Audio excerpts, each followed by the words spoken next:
We are back with another व्याख्या of Kabir के दोहे। इसके अंदर हम लोग आपको इतनी अच्छी व्याख्या करके दिखा रहे हैं जो कि अभी तक YouTube में जितने भी चैनल बने हैं कोई भी कर नहीं पाया। और आपको बता दूं, कोई भी स्कूल या कॉलेज के अंदर इन आंसर्स को जो बने बनाए नोट्स हैं जो लिखेगा वो 100% मार्क्स लेकर आएगा। देख लीजिएगा कि क्या होता है। चलो चलते हैं अपने दोहों की तरफ। पहला ये दोहा जो है वो है, प्रेम न बाड़ी उपजी प्रेम न हाट बिकाए, राजा प्रजा जेही रुचे शीश देई ले जाए। अब कबीर जी ने जब ये दोहा लिखा तो ये क्या था, ये एक उपदेशात्मक दोहा है।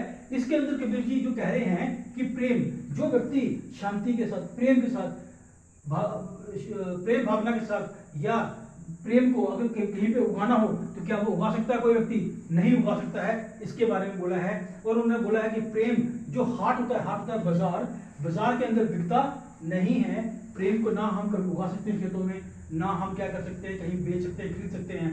राजा और प्रजा जो भी है, कभी भी ना राजा इसके कभी अपने अंदर या किसी के अंदर प्रेम को उजागर कर सकता है, ना प्रजा राजा के अंदर उजागर कर सकती है। ये एक तब होता है जब दोनों के अंदर मिलकर रहने की भावना हो। शीश दे ले जाए, और अगर मीठा बोला जाए तो लोग अपनी गर्दन भी दे देते हैं, नहीं तो क्या होते हैं, लड़ाइयाँ झगड़े होते हैं। चलो चलते हैं अपने प्रसंग की तरफ। प्रस्तुत दोहा डॉक्टर भागवत सुब्रत मिश्र द्वारा संपादित ग्रंथ कबीर ग्रंथावली के साखी खंड से लिया गया है। अब आपको एक चीज बोल दूं, कबीर जी ने ये जो दोहा लिखा हुआ है, ये हमेशा कहाँ पे आएगा? कबीर के ग्रंथावली में लिखा पाया जाएगा और उसकी साखी खंड में ही मिलेगा। मगर जो कबीर के दोहे हैं उनको क्या किया है, अलग अलग जो ग्रंथ बने हैं, ग्रंथावली जो है उसको कईयों ने बार बार लिखा है और उसको क्या किया है, संपादित किया है, उसको एडिट किया है उसके अंदर। मगर ये दोहा हमेशा कहाँ पाया गया? कबीर ग्रंथावली के साखी खंड के अंदर ही। तो इसलिए आप लोग ये देख लीजिएगा कि आपके सिलेबस के हिसाब से ये कहाँ पे आ रहा है। इस ग्रंथ में कबीर द्वारा रचित दोहों से ये लिया गया। इस दोहे में कबीर जी क्या कहते हैं कि हम प्रयत्न करके मेहनत करके प्रेम को पैदा नहीं कर सकते, और हम प्रेम को बाजार में भी मूल्य चुकाकर, मूल्य देकर या खरीद फरोख्त इसकी नहीं कर सकते हैं। प्रेम राजा और प्रजा सभी के लिए क्या है, बराबर है। इसकी कीमत शीश, अहम और स्वयं होने का एहसास करते हैं। यानी कि हमारे अंदर घमंड नहीं होना चाहिए, हमारे अंदर प्रेम सद्भावना होनी चाहिए। चलो चलते, जो बच्चों ने नहीं किया वो लोग इसका स्क्रीनशॉट ले लीजिए और नोट्स बना लीजिएगा। चलते हैं अपने व्याख्या की तरफ। चलो स्टूडेंट्स करते हैं शुरू व्याख्या। व्याख्या में कबीरदास जी इस दोहे के माध्यम से क्या कहना चाहते हैं कि प्रेम एक ऐसी वस्तु है जिसे बस महसूस किया जा सकता है। हम उसको महसूस कर सकते हैं, हम उसको भावना के साथ समझ सकते हैं। प्रेम किसी खेत में नहीं बोया, ना उसको उगा सकते हैं, ना हम उसका कोई पेड़ से फल की तरह उसको तोड़ सकते हैं, नहीं किसी दुकान पर बिकता है, ना ही वो किसी बाजार में यानी कि दुकान में बिकता है। अर्थात यानी कि इसका अर्थ ये हुआ कि इसको उत्पन्न करना कठिन है। इसको हम क्या करना है, अगर किसी के अंदर प्रेम की भावना जगानी हो तो सबसे मुश्किल काम है। प्रेम जो है किसी के अंदर हम ला नहीं सकते, और इसका व्यापार भी बाजार में नहीं किया जा सकता है। हम इसको हम क्या नहीं कर सकते, व्यापार भी नहीं कर सकते, खरीद नहीं सकते, बेच नहीं सकते।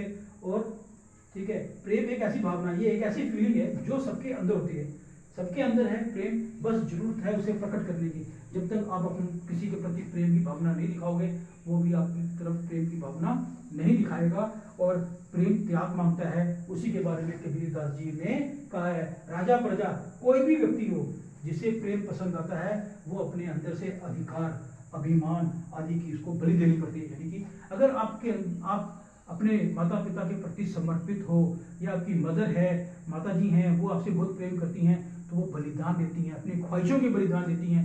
जो व्यक्ति प्रेम की ये परिभाषा समझ गया तो वो ये भी समझता है कि जिसको भी वो चाहता है, जिसके अंदर वो प्रेम जगाना चाहता है, उसके प्रति उसको बलिदान देना पड़ेगा। यही बात कबीरदास जी ने कही है। और बलिदान देने के लिए उसको अपना अहंकार, अपना अभिमान भी छोड़ना पड़ेगा। अर्थात प्रेम बलिदान मांगता है, प्रेम त्याग मांगता है। बिना त्याग और बलिदान के प्रेम मिल ही नहीं सकता। प्रेम हासिल करने के लिए हमें लालच, घमंड, बुरी आदतों का त्याग करना पड़ता है। क्योंकि अच्छाइयाँ होंगी तभी आप प्यार से बात करोगे, तभी आपके अंदर क्या होगा, प्रेम होगा, तो दूसरों से प्रेम करोगे और दूसरा आपसे कोई प्रेम करेगा। प्रेम कोई वस्तु नहीं है, बल्कि ये वह एहसास है जो किसी भी वस्तु से बढ़कर है। तो इसीलिए कबीरदास जी ने कहा प्रेम अगर आपको किसी से करना है, अगर किसी में प्रेम जगाना है, अपने अंदर से अहंकार और घमंड को निकाल दो। और ये वही चीज प्रेम है जो दुनिया में शांति ला सकती है। जिन बच्चों ने इसके नोट्स बनाने हैं, मैं साइड में हो रहा हूँ, स्क्रीनशॉट ले लीजिएगा। और हाँ, लाइक और सब्सक्राइब करना मत भूलिए, करके नोटिफिकेशन मिलती रहे, आपका पूरा सिलेबस कवर करता रहो। और हाँ, जिनको भी और कोई नोट्स चाहिए किसी सब्जेक्ट के, प्लीज कमेंट बॉक्स में कमेंट कर दीजिएगा, आपको उसके नोट्स मिल जाएंगे। बहुत बहुत शुक्रिया।